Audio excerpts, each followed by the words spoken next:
Welcome back. Now, what you're going to notice inside of the workbench is that you can choose how you're going to interact with Claude.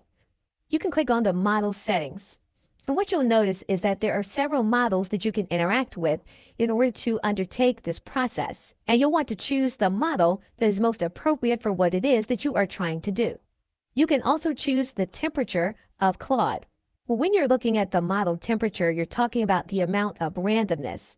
So if you have temperature of 0, that means there's very little randomness, and Claude is going to be very focused on giving you exactly what you want. If you want more randomness or more creativity, you can move this slider here in this area. And max tokens to sample, you can leave a default setting unless you have a specific reason to raise it or lower it. In general, the very top model will be the one that will be the most recent. However, you can look at the date in order to tell which model is the most recent. Okay, so with that, thanks, and I will see you in another video.